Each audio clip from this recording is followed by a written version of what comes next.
भाइयों और बहनों, मैं आज अपने प्रिय कैंसर के मरीज और उनके परिवार को संबोधित करूंगा। सबसे पहले मैं आपको बताना चाहूंगा कि मेरा यह मानना है कि हर कैंसर का मरीज एक शूरवीर योद्धा है जिसने हथियार उठा लिए हैं और आप कैंसर जैसे राक्षस को लड़ाई करने के लिए, उसका वध करने के लिए मैदान में उतर चुके हो। इसलिए मैं आपको कैंसर का मरीज नहीं, कैंसर का शूरवीर योद्धा मानता हूं। आप अर्जुन हैं या रानी लक्ष्मीबाई, और आपके साथ है आपका परिवार और आपके दोस्त जो आपका रथ के समान साथ दे रहे हैं इस युद्ध में। मैं कृष्ण की तरह आपका सारथी रहूंगा। फौज में हमें युद्ध के लिए तैयार किया जाता है और रणनीति सिखाई जाती है कि दुश्मन के साथ कैसे युद्ध करना है और इस जीत को कैसे हासिल करना है। और हर युद्ध का एक असूल है, सबसे पहले अपने दुश्मन के बारे में हमें सारी जानकारी होनी चाहिए। वो कौन है, उसका मकसद क्या है, उसकी सोच क्या है, उसकी कमजोरियां क्या है, और वही रणनीति हमें कैंसर के विरुद्ध अपनानी होगी अगर हमें इस दुश्मन को हराना है। मैं आपको थोड़ी सी बायोलॉजी समझाऊंगा जिससे आपको आगे चल के कैंसर के बारे में समझने में मदद मिलेगी।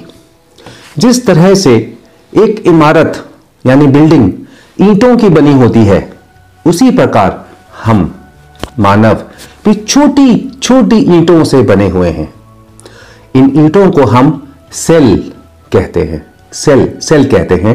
यह बैटरी वाला सेल नहीं है, कंफ्यूज मत होना। हम छोटे छोटे सेल्स से बने हैं और हमारा हर एक अंग जैसे कि दिमाग, गुर्दे, खाल, मांस, हड्डी, पेट और बाकी के अंग अलग अलग किस्म के सेलों से बने हैं। ये सेल इतने छोटे हैं कि हम इनको अपनी आंखों से नहीं देख सकते, इसलिए हमें एक किस्म की दूरबीन जिसे माइक्रोस्कोप कहते हैं इस्तेमाल करनी पड़ती है। ये सेल जो हैं ये जीवित हैं और विभिन्न प्रकार के कार्य करते हैं जिनके कारण हम आज जिंदा हैं। बहुत से सेल रोजाना शहीद होते हैं और उनकी कमी को पूरा करने के लिए शरीर नए सेल लगातार बनाता रहता है। कुछ शरीर के अंगों में स्पेशल सेल होते हैं जो 1 से 2 बन जाते हैं, फिर 2 से 4 और 4 से 16 ऐसे वो नए सेल बनते जाते रहते हैं। यह प्रक्रिया बड़े ही संतुलित तरीके से दिन रात चलती रहती है। नए सेल बनते हैं और पुराने सेल जो नष्ट हो गए उनकी जगह लेते रहते हैं। इस प्रक्रिया में अगर कोई भी छोटी से छोटी भी गड़बड़ हो जाए और कोई टेढ़ा मेढ़ा नया सेल बन जाए तो शरीर की फौज जिसे हम WBC यानी व्हाइट ब्लड सेल कहते हैं, वो इस टेढ़े मेढ़े सेल को खोज निकालती है और एक अच्छे फौजी की तरह उसे नष्ट कर देती है। अब कैंसर क्या होता है? किसी कारणवश ये जो नया सेल बनता है, जो नए सेल बनने की प्रक्रिया है, ये बिगड़ जाती है। इसको जो संतुलित करता है उसमें कुछ गलती हो जाती है, इसका संतुलन बिगड़ जाता है या नष्ट हो जाता है तो क्या होता है? अनगिनत टेढ़े मेढ़े सेल बनने लगते हैं और इन सेल में ऐसी खासियत होती है कि ये हमारे शरीर की फौज के पहचान में नहीं आते और फिर ये 2 के 4, 4 के 16 इस तरह शरीर में अनगिनत तरीके से फैलने लग जाते हैं। पहले जब ये एक ही अंग में सीमित होते हैं उस स्टेज को हम अर्ली यानी पहली या दूसरी स्टेज मानते हैं, और जब वो कैंसर के सेल पूरे शरीर में फैल जाते हैं तो वो स्टेज 4 यानी आखिरी स्टेज कहलाती है। अब समझने की बात यह है कि कैंसर का सेल एक आतंकवादी है।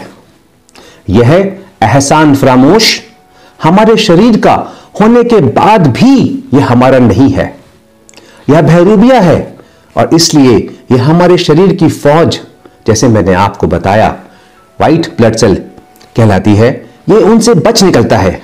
यह अपने अंदर ऐसे ऐसे जाल बुनता है और केमिकल के रूप में घूस देता है, जिससे अच्छे सेल जो इसके नजदीक होते हैं वो भी इसकी मदद करने लग जाते हैं, और पहले ये अपने स्थान पे बड़ा होने लगता है और फिर शरीर के दूसरे हिस्सों में भी फैल जाता है।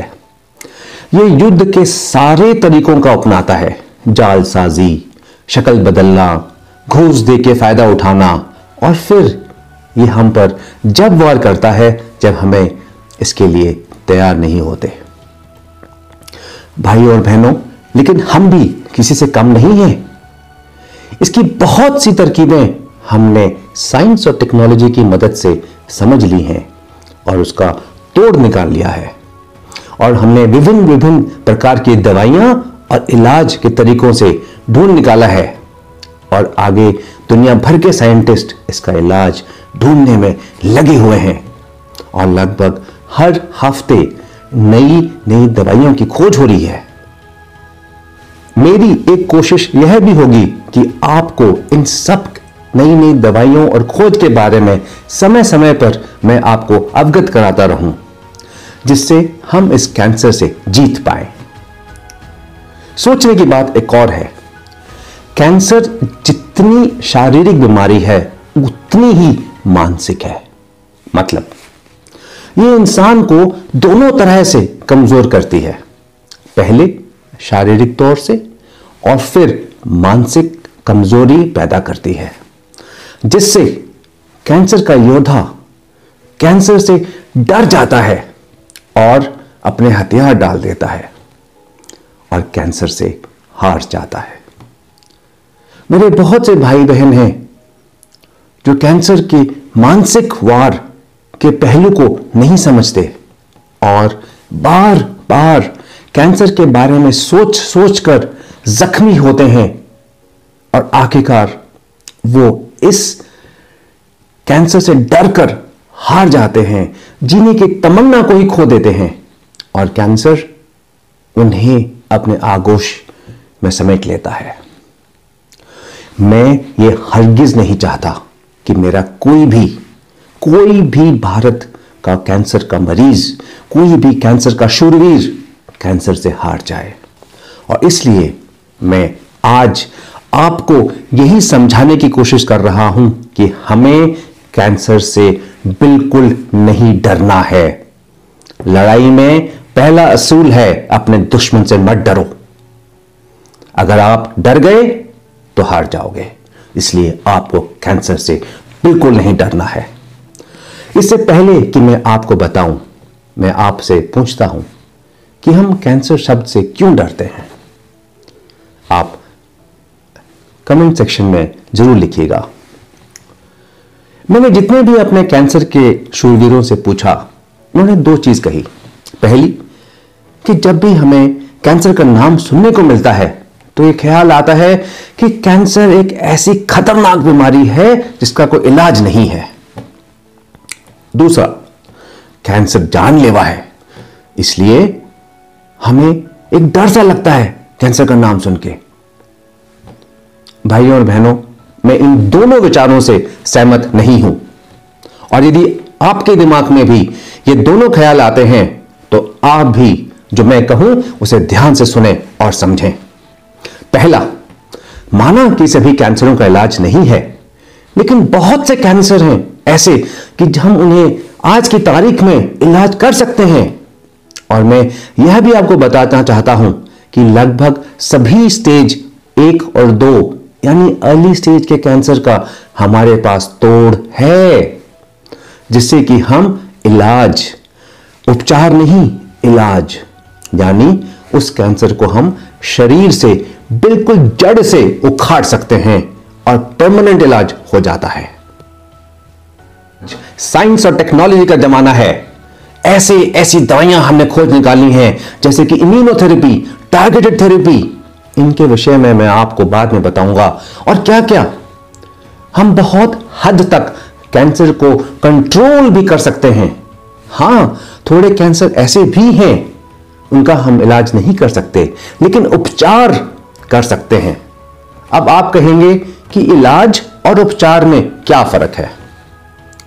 यह बात आपके समझने की है। इलाज मतलब हमने बीमारी को आपके शरीर से जड़ समेत निकाल दिया, तो हमने आपका इलाज कर दिया। और उपचार मतलब कि हमने बीमारी को जड़ से नहीं उखाड़ सके, लेकिन उसको और बढ़ने और आपको नुकसान करने से रोक लिया, तो हमने आपका इलाज नहीं, उपचार किया। हां, अब आप जानिए ब्लड प्रेशर और डायबिटीज यानी शुगर की बीमारी को, इन दोनों बीमारियों का कोई इलाज नहीं है। नहीं है ना? आपको दवाई खानी पड़ती है जिंदगी भर, यानी कि ब्लड प्रेशर और डायबिटीज का क्योर नहीं है। हम इन्हें जड़ से नहीं निकाल सकते, जिंदगी भर दवाई खानी पड़ेगी। ये दोनों बीमारियां दिमाग की नस फाड़ सकती हैं, दिल का दौरा करवा सकती हैं, दोनों तरीकों से जानलेवा है। लेकिन फिर भी क्या आपने इस कदर इन दोनों बीमारियों से किसी को डरते सुना है? नहीं ना? तो फिर कैंसर से क्यों डरो? दूसरा, कैंसर जानलेवा बीमारी है। हां, कुछ हद तक मैं आपकी बात से सहमत हूं। कैंसर जान ले सकता है, लेकिन आज के इस दौर में इतनी दवाइयां आ चुकी हैं, काफी हद तक हम कैंसर से होने वाली मृत्यु को टाल सकते हैं। तो यह मान के चलना कि कैंसर का कोई इलाज नहीं है बिल्कुल गलत होगा, और कैंसर से डरना बिल्कुल बेबुनियाद होगा। एक बात बहुत महत्वपूर्ण है जो मैं आपको बताना चाहता हूं। हम जितना कैंसर के बारे में सोचते हैं, हम उतना ही दुखी और परेशान हो जाते हैं, और इसी का फायदा कैंसर उठाता है। जितना आप सोचेंगे उतना कैंसर बढ़ेगा। इसलिए कैंसर के बारे में मत सोचिए। नहीं तो आमतौर पे क्या होता है, सुबह उठते वक्त, खाना खाते समय, घर वालों से बात करते समय, हर वक्त हम कैंसर के बारे में बोलते हैं और सोचते हैं, क्योंकि कैंसर हमारे दिल और दिमाग पे एक काले बादल की तरह छा जाता है।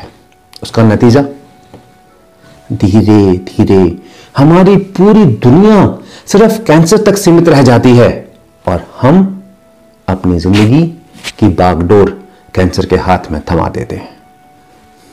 भाइयों और बहनों, हमें ऐसा हरगिज नहीं करना है। और मेरा एक महत्वपूर्ण मकसद यह भी है कि मैं आपको शारीरिक और मानसिक तौर पे कैंसर से युद्ध के लिए तैयार करूं, जिससे जीत हमारी होगी। आपको शरीर से दारा सिंह, जितेंद्र सिंह, संग्राम चौगले, आर्नोल्ड श्वार्ज़नेगर या Mary com, Hima Das, PV Sindhu, Sania Nehwal होने की जरूरत नहीं है। लेकिन मेरे भाइयों और बहनों, मानसिक रूप से आपको जरूर इनमें से एक की तरह होना होगा, क्योंकि इन सब महान हस्तियों में एक चीज ऐसी है जिसने इनको अपनी बुलंदियों पे पहुंचाया, और वो है इनकी सोच। सोच यानी मानसिकता। इन्होंने ठान लिया, मुझे ये मुकाम हासिल करना है, तो बस फिर चाहे धरती इधर से उधर ना हो जाए, डटे रहेंगे तब तक ये मंजिल नहीं मिल जाती। आपका इस युद्ध में सबसे बड़ा हथियार है आपकी सोच। इस युद्ध में जीतने की सोच। योद्धा वो नहीं होता जो हाथ में बंदूक लेकर चलता है। हर इंसान जिंदगी का सबसे बड़ा युद्ध अपने दोनों कानों के बीच की जगह, हां ठीक पहचाना आपने, दिमाग में लड़ता है। मेरे कैंसर के शूरवीर योद्धाओं, अपनी जिंदगी की डोर कैंसर के हाथ हरगिज नहीं देना। आपको हर पल जिंदगी का हर पल संजोना होगा, हर पल जीना होगा मुस्कुरा के, कैंसर के सोच में नहीं। आप मेरे साथ आज प्रतिज्ञा करो कि आप कैंसर से डरोगे नहीं, उसके बारे में सोचोगे नहीं। आप अपनी जिंदगी के बारे में सोचोगे। आपकी जिंदगी की डोर आपके हाथ में होगी। पूरे जोश के साथ डटे रहोगे और युद्ध करोगे। आपकी जिंदगी की डोर आपके हाथ में ही होगी। अपनी जिंदगी के मालिक आप खुद हो, कैंसर नहीं। मुझे मालूम है यह कहना और करना आसान नहीं, लेकिन आप भी तो किसी से कम नहीं। इतना कुछ आपने अपनी जिंदगी में हासिल किया है, सब अपने बलबूते पे। तो ये कैंसर क्या चीज है? और मैं हूं ना आपके साथ, मिलकर इस कैंसर से जीतेंगे। आपको वो डायलॉग तो याद ही होगा, एक बार जो मैंने कमिटमेंट कर दी उसके बाद तो मैं अपने आप की भी नहीं सुनता। एक बार जो मैंने कमिटमेंट कर दी उसके बाद तो मैं अपने आप की भी नहीं सुनता। यही कमिटमेंट आपको करनी होगी जब तक आप कैंसर को हरा नहीं देते। आप जिंदगी का हर पल मुस्कुराते हुए जिएंगे। यही समय है कि आप हिम्मत और हौसला रखें। जोश बुलंद है तो जीत हमारी होगी। जय हिंद।